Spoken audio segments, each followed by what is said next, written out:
अब देखो 702 के लिए वन मेरा कहाँ पे यूज हुआ है, वन तो मेरा अभी अभी यूज हुआ था, जीरो मेरा ये यूज हुआ है। सबसे पहले मेन मेमोरी में माना 7 आया था, पर सबसे पहले यूज कौन सा हुआ था, वन तो अभी अभी यूज हुआ है, जीरो से थोड़ा सा देर पहले यूज सेवन। हुआ था। तो क्या रिप्लेस सेवन। किया जाएगा, 7 रिप्लेस किया जाएगा। तो 7 को रिप्लेस करके क्या बन गया ये, two zero two zero one. 201। 201। 201 के बाद ये 201 फिर से रहेगा, नॉट अ फॉल्ट आ जाएगा। अगला आ गया 3। अब आप देखो जीरो तो अभी अभी यूज हुआ है, टू ये यूज हुआ है, और वन सबसे पहले रिप्लेस यूज हुआ था। ठीक है, तो क्या रिप्लेस किया जाएगा अब, 203। 203। टू 203। Zero three. अब देखो थ्री तो, अब आपको जीरो चाहिए था, अच्छा तो ये तो पेज फॉल्ट नहीं होगा। फोर पे आ जाओ। टू फोर के फोर लिए, थ्री फोर के लिए मैं एक दो एग्जांपल्स में और बता देती हूँ, फिर करते हैं। ठीक है, अब आप देखो 243, जीरो तो अभी अभी यूज हुआ था, थ्री यहाँ पे यूज हुआ था, टू उससे बहुत पहले यूज हुआ था। तो टू फोर जो जीरो था थ्री वो रिप्लेस हो गया और वो दैट बिकम्स 403। 403। नेक्स्ट बताओ, 402 403। 402 आगे, 432 four four three two three two 432 032 032। 032। Zero. अब ये नॉट ऑफ ऑल, 32 के लिए, थ्री फॉल्ट के लिए, टू के लिए, मैसेज। वन के लिए आएगा अब, 132। 132। 132 नॉट अ फॉल्ट। नो 102 130। हाँ, 102। 102 not a fault. Ma'am 107। 107 and not a fault, not a fault. ठीक है, तो टोटल कितने फॉल्ट्स हो रहे हैं, 12। 12. So this is leading to 12 number of page faults. Obviously better than FIFO but worse than optimal algorithm. Optimal algorithm मैंने वैसे भी आपको बताया था, वो हमें बेस्ट रिजल्ट देती है, तभी उसका नाम ही ऑप्टिमल रखा गया है। But this algorithm is better than your FIFO algorithm. This is generally a good algorithm and frequently used algorithm. And in this we use the past knowledge rather than future. तो मैंने तभी आपको बताया था। अब मैं तुम्हें 2 मिनट का टाइम दे रही हूँ, इस चीज को अपने दिमाग में सेटल कर लो। फीफो में, एलआरयू में, ऑप्टिमल में कहाँ कौन सी रेफरेंस स्ट्रिंग्स को कहाँ कहाँ देखना है। मैं 2 मिनट का टाइम दे रही हूँ, रिकॉल करो। मैम हाँ, ma'am can you please repeat OPT? अच्छा ठीक है, आ जाते हैं वापस। ओपीटी में क्या है बेटा, ऑप्टिमल एल्गोरिथम जो है, ऑप्टिमल एल्गोरिथम हम फ्यूचर का रेफरेंस देख रहे हैं। कौन सा पेज फ्यूचर में बहुत दूर जाके यूज होगा, उस पर्टिकुलर पेज को हटाया जा सकता है। इनिशियल के 701 तक तो क्लियर होता ही है तुम्हें। ठीक है, टू यस देखो, मैम। टू चाहिए मुझे, तो जीरो तो अभी अभी नेक्स्ट एकदम यही चाहिए। वन जो था वो थोड़ा सा और चाहिए, सेवन सबसे दूर चाहिए था, तो सेवन को हटा दिया, तो it becomes 201। 201 not a fault. Next पे आ जाओ, थ्री पे, थ्री को लाना था, जीरो तो अभी अभी चाहिए, टू भी अभी अभी चाहिए, वन थोड़ा दूर चाहिए, तो वन को हटा दिया, एंड सो ऑन। ठीक है, now repeat this optimal algorithm with 4 number of frames. फटाफट रिपीट करो।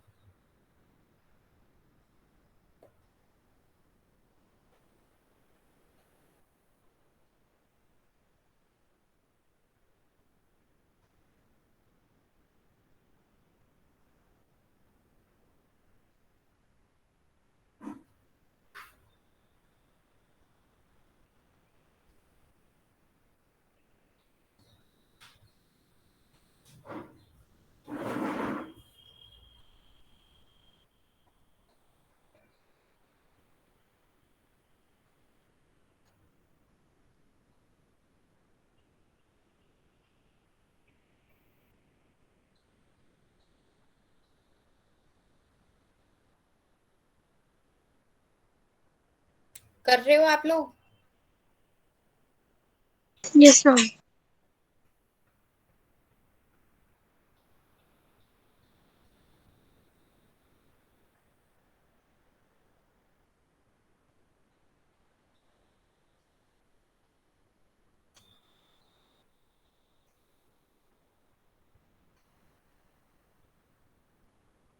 Ma'am done. कितना आया? मैम 8 पेज फॉल्ट आया है। और पहले कितने आ रहे थे? 9?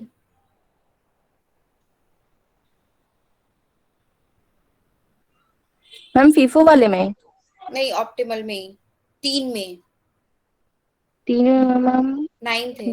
ये रहा 9। Yes ma'am 9। So that means जब हमने पेज, मैम हाँ, बट इसमें ना एक कंफ्यूजन हुई कि वहां पर हमारे पास 3 और 4 दो नंबर है, और आगे 3 और 4 कहीं है ही नहीं। तो किसी तो को भी 3 और हटा 4 में सकते हो, से। किसी को ओके भी मैम। हटा सकते हो बेटा। Okay ma'am. किसने आंसर किया है? मीनाक्षी? मैम जूही। जूही।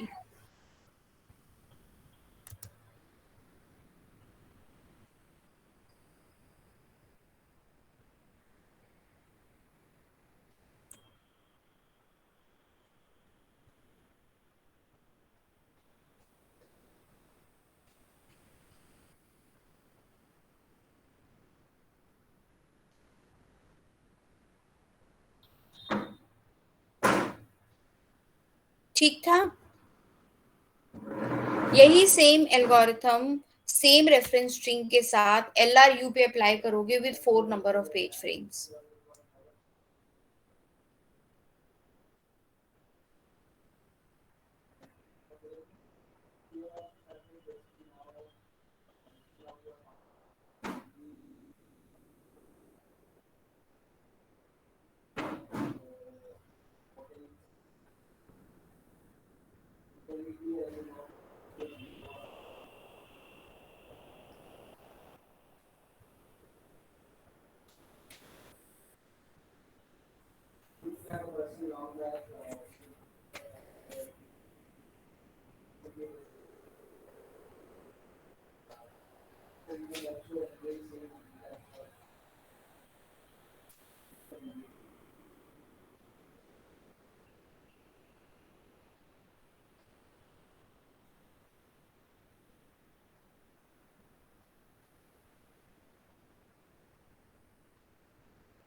Ma'am done.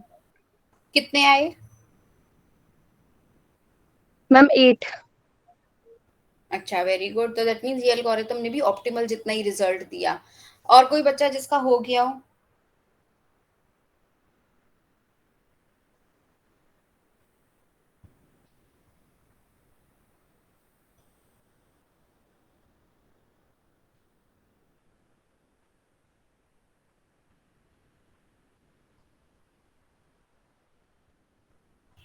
यस मैम 8 ही आ रहा है।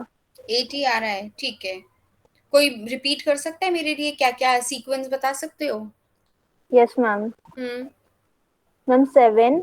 7 0 7 0 1 7 0 1 2, not a page default. 3 0 1 2, not a page default. 3 0 4 2, not a page default, not a page default, not a page default default, नहीं not a. बेटा, not a page fault. Yes ma'am, page fault. हाँ, page Ma'am, fault. not a page fault. And ma'am then 3 0 1 2, ma'am there are 3 consequent non-page default. Ma'am then 7 0 1 2, ma'am then 2 non-page default. Default बोल रहे हो, fault बोल रहे हो? मुझे तो Ma'am D, fault. अच्छा, मुझे No default he fault. Ma'am fault. page fault, ma'am, it combines like page default. Sorry अच्छा, ma'am. ठीक है, नॉट अ पेज फॉल्ट, ठीक है, क्लियर होता है। Yes so ma'am. That means LRU हमारी सबसे ज्यादा यूज होने वाली फ्रीक्वेंटली यूज्ड एल्गोरिथम है। But the question comes is कि इसको इम्प्लीमेंट कैसे किया जाए। इम्प्लीमेंट करने के लिए दो तरीके हो सकते हैं। The first is the counter based implementation and the second is your stack based implementation. Counter based implementation का मतलब क्या हो गया कि हर पेज के साथ एक उसकी टाइम स्टैम्प वैल्यू या काउंटर की वैल्यू जो है वो मेंटेन की जाएगी। जैसे एक पेज एक्सेस हुआ 9:48 10 सेकेंड्स, अगला पेज एक्सेस हुआ 9:48 11 सेकेंड्स, अगला पेज एक्सेस हुआ 9:48 23 सेकेंड्स। तो हर पेज के साथ एक टाइम स्टैम्प वैल्यू रखी जाती है, और ये टाइम की जो वैल्यू जो होती है, इससे ये पता चलता है कौन सा पेज कितना पहले मेमोरी में यूज हुआ था। अब आपके पास 3 टाइम स्टैम्प वैल्यूज हैं, मतलब 9:11, 9:28, 9:26। तो जो 9:11 वाला पेज है वो सबसे पहले कभी रेफरेंस हुआ था, तब से वो मेन मेमोरी में ऐसे ही पड़ा हुआ है, तो दैट मीन्स उस पेज को हटा देना चाहिए। लीस्ट रिसेंटली यूज एल्गोरिथम यही बोलती है ना कि जो सबसे पहले लीस्ट रिसेंटली यूज हुआ था हिस्ट्री में, वो यूज उस पेज को हटा देना चाहिए। सो इसको करने के लिए मुझे जब भी कोई भी पेज रेफर किया जाता है, उसकी टाइम स्टैम्प वैल्यू जो है वो मेंटेन की जाती है। मान लो अब मेन मेमोरी में 3 पेजेस हैं, तीनों की टाइम स्टैम्प वैल्यू मेंटेन की हुई है। अब उनमें से ही किसी एक पेज को मैं दोबारा रेफर करने की कोशिश कर रही हूँ, मान लो 201, एक 3 पेजेस पड़े हुए हैं 201, नेक्स्ट टाइम पे फिर से मुझे पेज नंबर 2 को ही एक्सेस करना है, तो उसकी time stamp value will be updated to the current time stamp value, so that memory में ये आ जाए कि ये वाला पेज जस्ट नाउ एक्सेस हुआ है।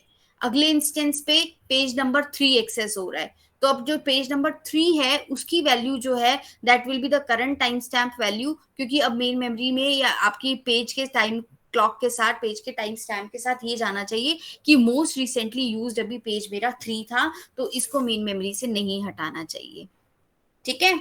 सो जब भी एक पेज को रिप्लेस करने की जरूरत होती है, look at the counter to find the smallest value. 9:11 वाला देखोगे, 9:16 वाला देखोगे, 9:18 वाला देखोगे, तो वो वाला पेज देखा जाएगा जिसकी टाइम स्टैम्प की सबसे छोटी वैल्यू पड़ी होगी, वो वाला पेज देखा जाएगा। आपके टेबल में सारे के सारे पेजेस को सर्च किया जाएगा, और वो वाला पेज जिसकी सबसे छोटी टाइम स्टैम्प वैल्यू होगी, उस पेज को रिप्लेस कर दिया जाएगा। How many of you are clear about the counter based implementation? Yes, ma'am, clear. ठीक है। The second type of implementation is a stack based implementation. What we do is we keep a stack of most recent pages. मान लीजिए ये reference string है, तो reference string में जो page सबसे ऊपर हैं वो ये दिखा रहे हैं कि उस टाइम पे क्या रेफरेंस चल रहा है। जैसे ये ए पॉइंट है, डायग्राम को ध्यान से देखो, this is point number A के ऊपर स्टैक ये चल रहा है, उस टाइम पे स्टैक की पोजीशन ये चल रही है। बी पे स्टैक की पोजीशन ये चल रही है। अब मैं एक एक करके समझाती हूँ। सबसे अभी रिसेंटली कौन सा पेज हुआ था? सबसे रिसेंटली 2, तो 2 स्टैक के ऊपर है, टॉप ऑफ द स्टैक पे। उससे पहले 1 था, उससे पहले कहीं 0 एक्सेस हुआ था, उससे पहले कहीं 7 हुआ था, और उससे भी पहले कहीं पे 4 हुआ था। तो इससे क्या पता चल गया कि एट पॉइंट 2 सबसे मोस्ट रिसेंट पेज नंबर 2 था, 1 था, 0 था, 7 था, 4 था। ठीक है। नेक्स्ट इंस्टेंस पे आपका पेज नंबर 7 एक्सेस हो गया, बी पे आपका पेज नंबर 7, तो 7 is taken out from the stack and put on to the top of the stack.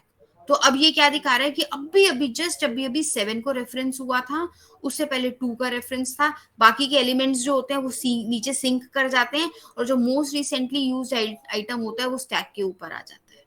ये दोनों ए और बी तुम्हें समझ में आते हैं? Yes, ma'am. मैम एक ये वाला फिर से एक्सप्लेन कर दीजिए। बी वाले में कुछ भी नहीं है। बी वाली पोजीशन पे अभी अभी कौन सा पेज रेफर किया गया है? कौन सा रेफर किया? 7। तो 7 is taken out from the stack and put onto the top of the stack, because stack always maintains the most recent page numbers.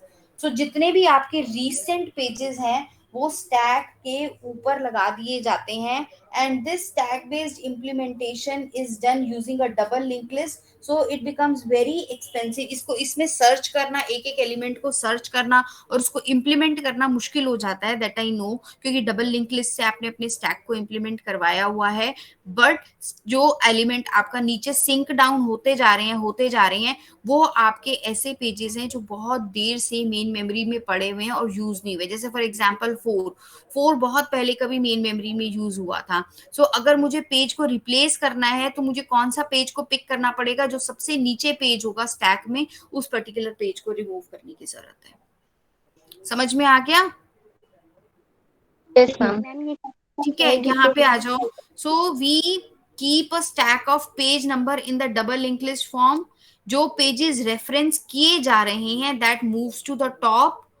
और जब भी कोई भी पॉइंटर मैनिपुलेशन करनी होती है तो 6 पॉइंटर चेंज होंगे, ये तो तुम्हें पता ही है.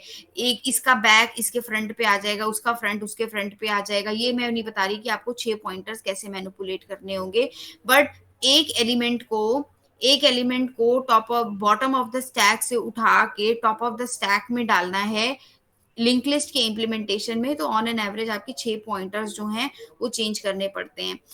इसी वजह से हर अपडेट जो है वो एक्सपेंसिव पड़ती है. Know search for replacement. आपको रिप्लेसमेंट के लिए सर्च नहीं करनी पड़ती, क्योंकि आपको पता है कि रिप्लेसमेंट कौन से पेज का करना है. उस पेज का करना है जो बॉटम ऑफ द स्टैक पे पड़ा हुआ है.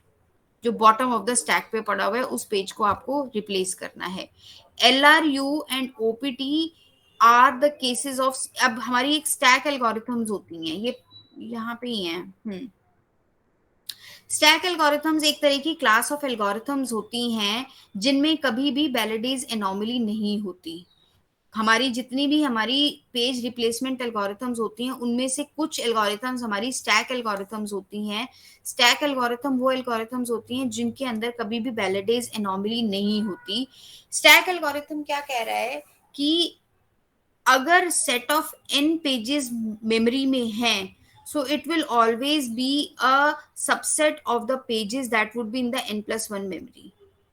ठीक है, ये बेशक छोड़ देना, कभी आता तो है नहीं, छोड़ देना इसको. ठीक है, पढ़ लेना एक बार, इजी सा ही है. स्टैक बेस्ड एल्गोरिथम बेसिकली आपके ये क्या बोलते हैं कि the n frames is always a subset of the set of pages that would be in the memory of n+1 frames. मतलब it makes very much sense also. अगर n+1 frames हैं सो n frame उसका subset ही होगा. The n frames is always a subset of the pages that would be in the memory for n+1 frames. तो n+1 frames का subset जो है वो हमेशा n फ्रेम्स होगा. यानी कि n+1 फ्रेम्स हैं तो वो n फ्रेम्स तो ऑब्वियसली मेन मेमोरी में होंगे ही होंगे. ठीक है, so with this I am through with the chapter. और कल तो क्लास है नहीं. थर्सडे और फ्राइडे हम इस चैप्टर के और प्रीवियस वाले चैप्टर के चैप्टर नंबर 9 और 8 और 9 के न्यूमेरिकल्स देखेंगे क्वेश्चन पेपर से. तो अपने क्वेश्चन पेपर्स को हैंडी रखिएगा और जितना मैंने पढ़ाया है उसको रिवाइज करके आएंगे आप लोग क्लास में. ठीक है, अटेंडेंस ले लेती हूँ.